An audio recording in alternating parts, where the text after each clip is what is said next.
Mesdames et messieurs, bonsoir. Ravi de vous retrouver sur le journal en français. Voici les titres de ce soir.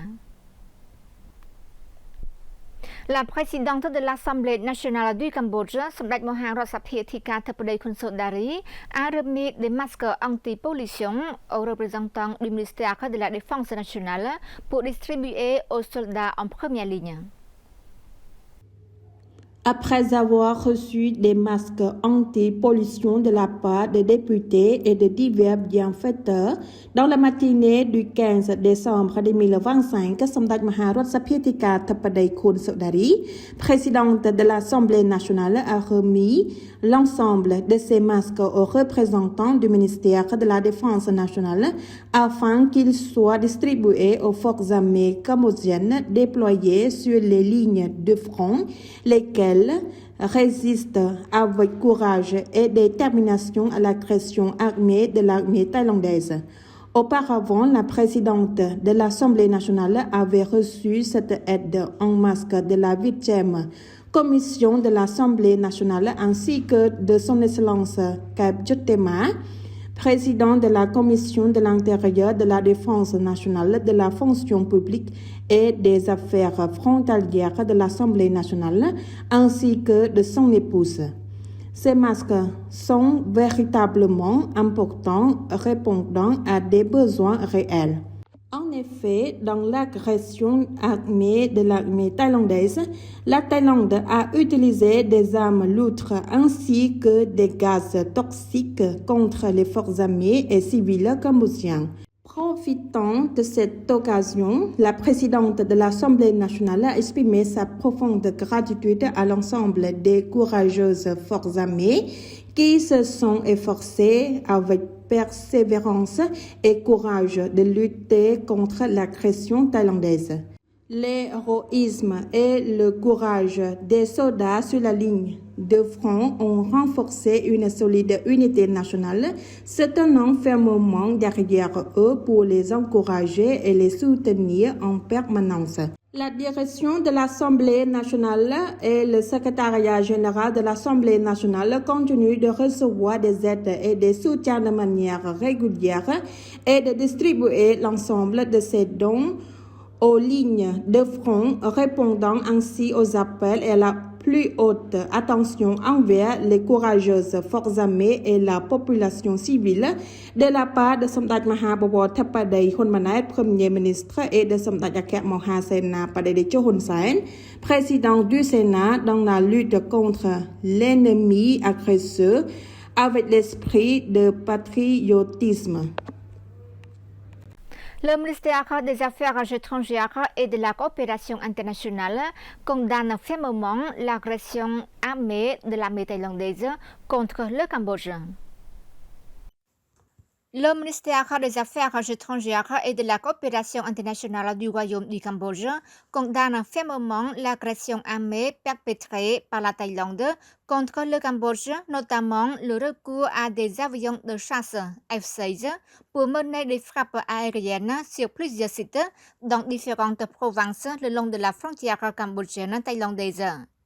Ces actions constituent une violation de la souveraineté et de l'intégrité territoriale du Cambodge, une violation de la Charte des Nations Unies et un manque de respect envers la Charte de l'ASEAN et l'esprit de la communauté de l'ASEAN, a souligné le ministère des Affaires étrangères dans une déclaration rendue publique le soir du 15 décembre 2025. Selon la déclaration, l'utilisation d'avions de chasse F-16 sur le territoire cambodgien représente un usage disproportionné et injustifié de la force.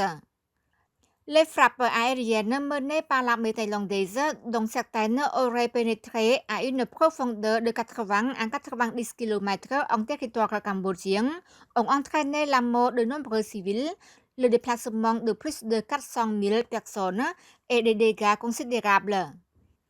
Ces attaques ont endommagé et détruit des sites inscrits au patrimoine mondial de l'UNESCO, notamment le temple de Pravihia et d'autres temples d'importance culturelle et religieuse, ainsi que des habitations, des écoles, des hôpitaux, des pagodes, des hôtels, des casinos, des bâtiments administratifs, le pont de la Victoire et d'autres infrastructures civiles essentielles.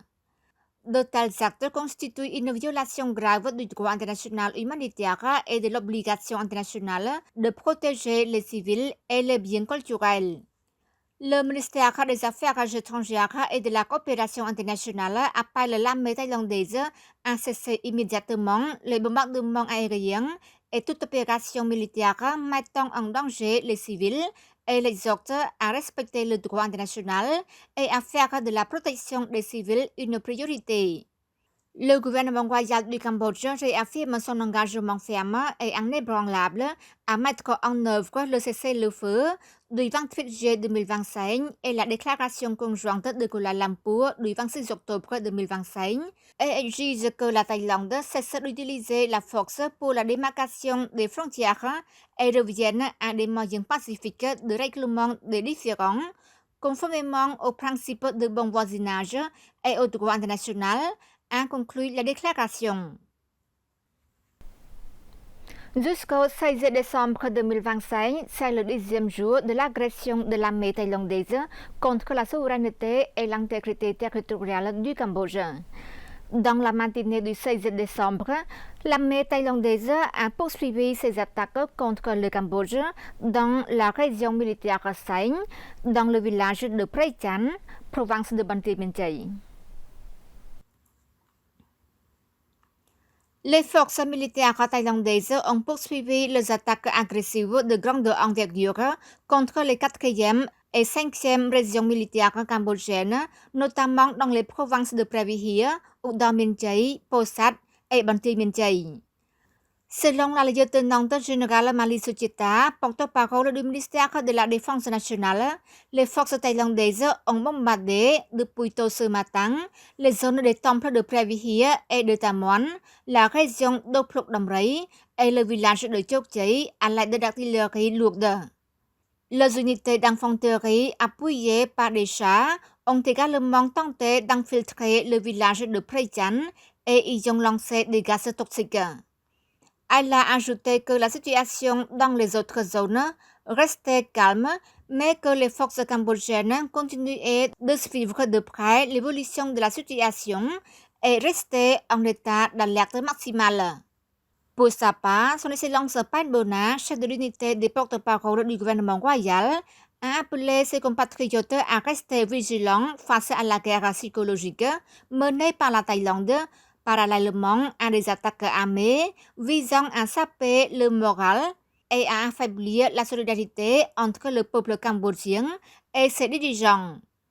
Il a souligné que ces tactiques comprenaient la diffusion de fausses informations via les réseaux sociaux et les canaux officiels, la déformation des faits et la création de faux comptes sur les réseaux sociaux, se faisant passer pour des citoyens cambodgiens. Il a toutefois insisté sur le fait que le peuple cambodgien n'était pas tombé dans ces pièges et avait réagi avec vigueur et promptitude à ces tentatives.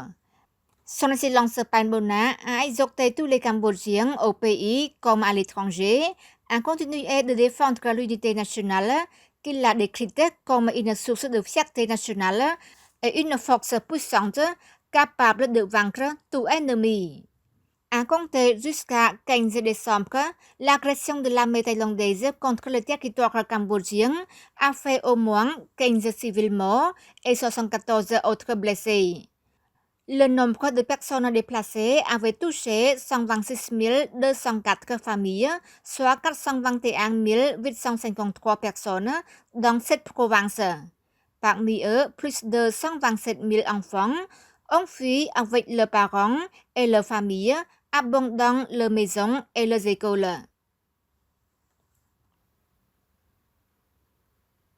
C'est la fin de notre journal. Merci pour votre fidélité au journal en français. Bonne suite de programmes sur TVK et à demain.